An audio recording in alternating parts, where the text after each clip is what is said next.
Hey everybody, how's it going? My name is Chris, this is my shop partner Oots, and today we're going to be building the metal frame for a new computer desk. Right now we have our computers on a cheap plastic table. I picked up this really cool slab. We're going to build the frame based on this slab. I have some cool sketches drawn up. We're going to head over to our metal shop and get started. Alright, so we're over at the metal shop. We got a nice fire going in the wood burner. We're going to start working on the metal base. I got some 1x3 rectangular tubing. We're going to be doing a bunch of cuts. We got some straight cuts and angled cuts. Most of the cuts I'll be doing on the bandsaw, but I'm also going to show you that you can use an angle grinder to make those cuts too. So let's get started.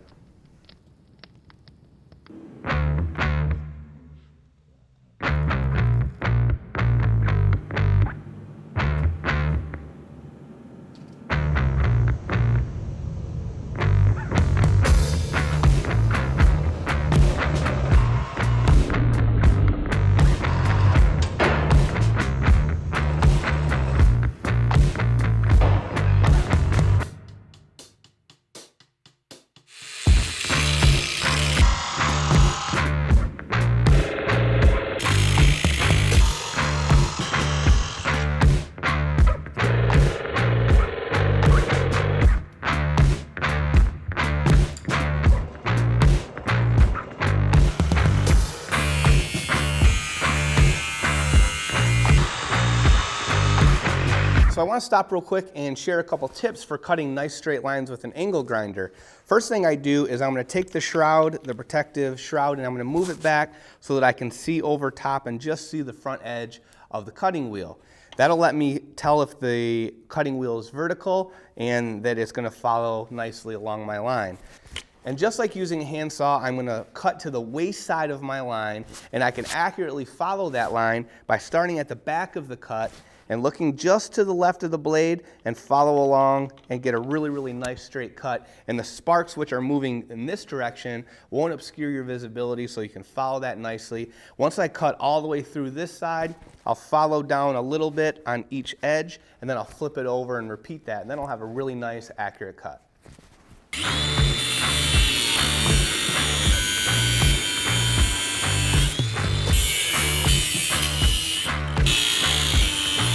Just flip the piece of metal over and repeat on the other side and let the two cuts meet, and then you'll have a really nice clean edge. And again, I'm going to cut on the waist side, and then I'll have a really nice edge there at the perfect length too.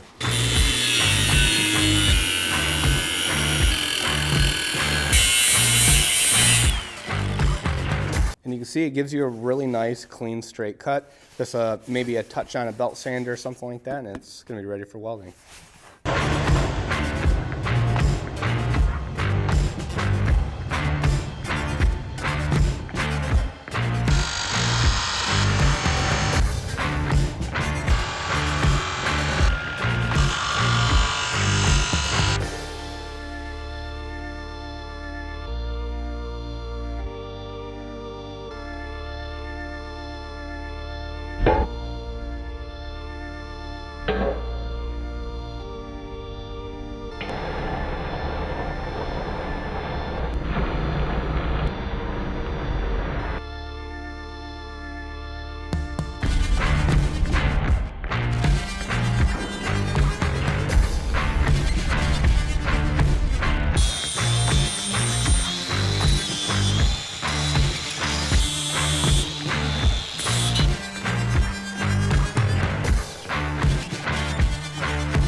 Alright, so we have all of our pieces cut. Now I took an angle grinder and I beveled the areas that are going to be butt joints. That'll help create a nice V channel for my weld to penetrate deep. It'll reduce the amount of material that I have to remove later on.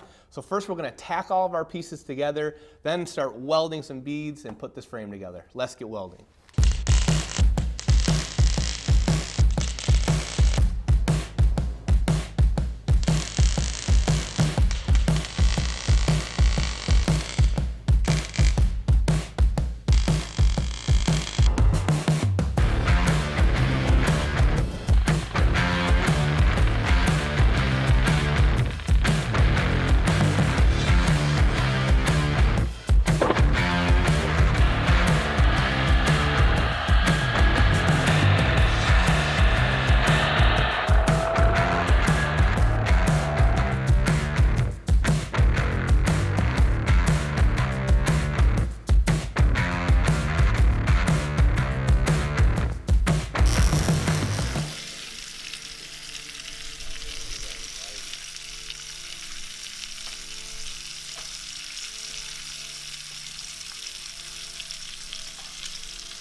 So I want to stop real quick and thank Lowe's again for sponsoring this video and sending me this new DeWalt cordless angle grinder. I really had a chance to put this through the paces on this project and it did awesome.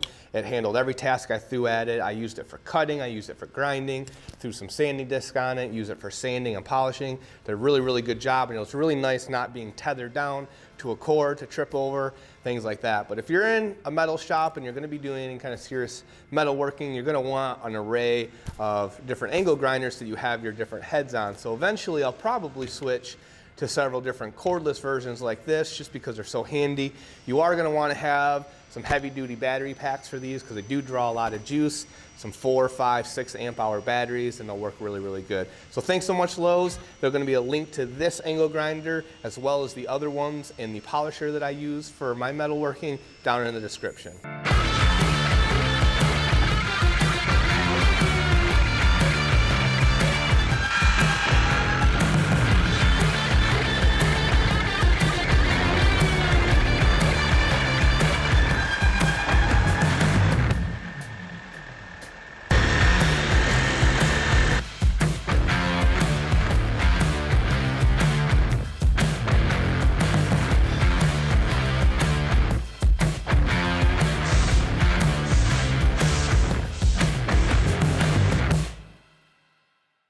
All right, so we have the 3 leg assemblies welded up. We ground down the welds. Next, I'm going to take some flat stock, cut it down at 9 inches to weld across the top. I'll drill some holes in this, and that way I can screw into the desktop. And I have some other smaller pieces of flat stock that I'm going to put on the back of the right 2 leg assemblies. That way the cabinet, the set of drawers can slide in, and I can screw that cabinet into place on the right side. Then I'll take this last piece of 1x3 tubing and I'll connect the left leg assembly to the right 2 leg assemblies where the set of drawers will be. Then we'll have our frame all welded up, ready for the next video.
All right, so I have the frame finished. It's over at my friend's house. He's gonna clear powder coat it for me. If you haven't already, please subscribe to the channel and hit that bell icon so that you get notifications for part 2 of this video where I finished building a set of drawers and saw the top. It's gonna be really neat. Thanks so much for watching. I hope you enjoyed the video and maybe learned something, and we'll see you on the next one.